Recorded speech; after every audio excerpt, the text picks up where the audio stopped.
दोस्तों, हम ऐसे कई नाम और कई हस्तियों से वाकिफ हैं जिन्होंने अपने देश की सुरक्षा के लिए अपने प्राणों की आहुति तक दे दी, जिसका पूरे देश एवं सरकार ने सम्मान और आभार व्यक्त किया। लेकिन दोस्तों, कई नाम ऐसे भी हैं जिन्होंने अपनी पूरी जिंदगी गुमनामी के सख्त अंधेरे में बिता दी, यहाँ तक कि उन्होंने देश के लिए अपनी जान तक दे दी। अंत में उन्हीं के देश ने उनके शव को अपना मानने से भी इनकार कर दिया। उन्हें देश की मिट्टी तक नसीब नहीं हुई। बात करेंगे आज एक ऐसे ही जाबाज निडर अंडरकवर एजेंट, एक अनसंग हीरो के बारे में जिनकी कहानी भी किसी फिल्म से कम नहीं। दोस्तों, आज मैं आपको बताने जा रहा हूं रविंद्र कौशिक के बारे में। जी हां, मुझे पता है आप लोगों में से कई लोग ऐसे होंगे जिन्होंने उनका नाम पहली दफा सुना होगा और इसमें कोई हैरानी की बात नहीं है। रविंद्र कौशिक राजस्थान के श्री गंगानगर में रहते थे। उनका जन्म 11 अप्रैल 1952 में हुआ था। उनके पिता इंडियन एयरफोर्स में थे। इसी वजह से रविंद्र कौशिक में देशभक्ति की भावना कूट कूट कर समाई हुई थी। वो हमेशा से ही अपने देश के लिए कुछ करना चाहते थे। रविंद्र कौशिक ने गवर्नमेंट स्कूल से अपनी पढ़ाई पूरी करने के बाद एक प्राइवेट कॉलेज में दाखिला ले लिया। रविंद्र अपने कॉलेज में और अपने लोकल्स में अपनी एक्टिंग की वजह से काफी फेमस थे। शायद बचपन से वो बड़े होकर एक थिएटर आर्टिस्ट बनना चाहते थे, जो कि आगे जाकर पूरा भी हुआ। उसी दौरान अपने कॉलेज में एक प्ले में परफॉर्मेंस करते वक्त रॉ की नज़र उन पर पड़ी। उसके बाद रॉ के उन अधिकारियों ने अपने उच्च अधिकारियों को जाके रविंद्र कौशिक के बारे में बताया। रॉ को तब ऐसे एजेंट चाहिए थे जो पूरी तरह से प्रोफेशनल हो और अपने देश के लिए जान तक दे सके। उसके बाद रॉ ने वक्त बर्बाद न करते हुए कुछ ही दिनों बाद रविंद्र कौशिक से संपर्क साधा। उन्हें पूरी तरह से सब कुछ बताया और समझाया गया। जब रविंद्र कौशिक ने यह सब सुना, पहले तो उनके होश उड़ गए। उन्हें समझ नहीं आया कि वो क्या करें। उन्होंने रॉ से कुछ दिन सोचने की मोहलत मांगी। रविंद्र कौशिक में पहले से ही देश के लिए कुछ करने की भावना भरी पड़ी थी। घर जाकर ठंडे दिमाग से उन्होंने इस पर सोचा और अंत में उन्होंने रॉ को इस मिशन के लिए हाँ कर दी। फिर क्या था, रॉ ने वक्त ना बर्बाद करते हुए रविंद्र कौशिक को उनके ट्रेनिंग के लिए दिल्ली में 2 साल के लिए व्यस्त कर दिया।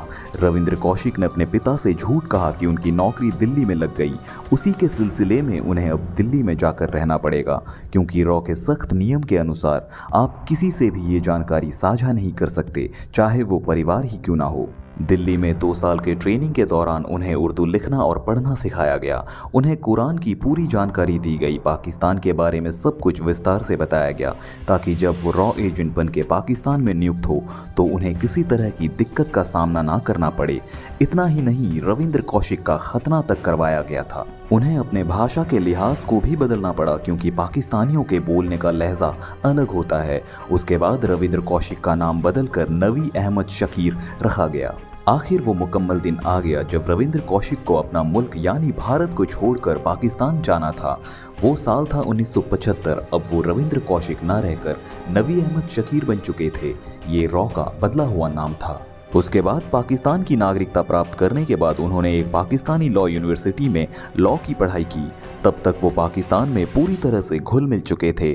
उसके बाद उन्होंने रॉ के प्लान के अनुसार पाकिस्तान के मिलिट्री डिपार्टमेंट में क्लर्क के पोस्ट के लिए कोशिश की और जिसमें उनकी भर्ती हो गई। फिर इसी तरह वक्त गुजरता चला गया। रविंद्र अपनी जासूसी का काम बखूबी करते गए।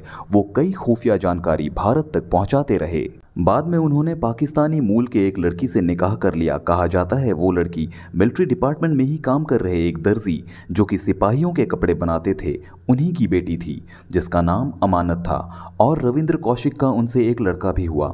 इन सब चीज़ों के बीच रविंद्र अपने असल काम को नहीं भूले। वो भारत को बहुत कॉन्फिडेंशियल जानकारियां पहुंचाते जा रहे थे, जो कि आसान काम नहीं था। इसी को मद्देनज़र रखते हुए वो ब्लैक टाइगर के नाम से पहचाने जाने लगे। 1983 वो साल जो रविंद्र कौशिक के जीवन में एक ग्रहण के रूप में सामने आया। ये वो साल है जिस साल रॉ डिपार्टमेंट ने रविंद्र से मिलने के लिए एक और एजेंट को पाकिस्तान भेजा, जिसका नाम इनायत था।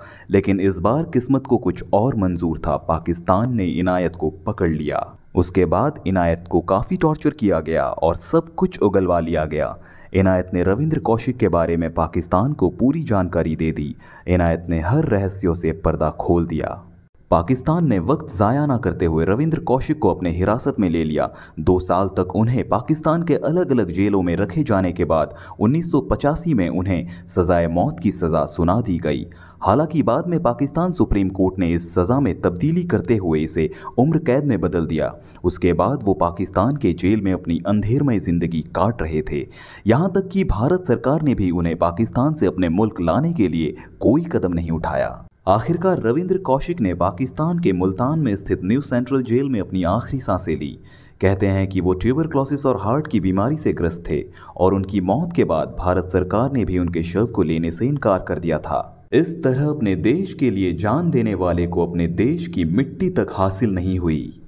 आशा करता हूँ आपको ये वीडियो पसंद आई होगी। लाइक, कमेंट, सब्सक्राइब करके वीडियो और चैनल को अपना प्यार ज़रूर दें। आपका ज़रा सा प्यार हमें आगे और अच्छा काम करने के लिए प्रोत्साहित करते हैं। नमस्कार।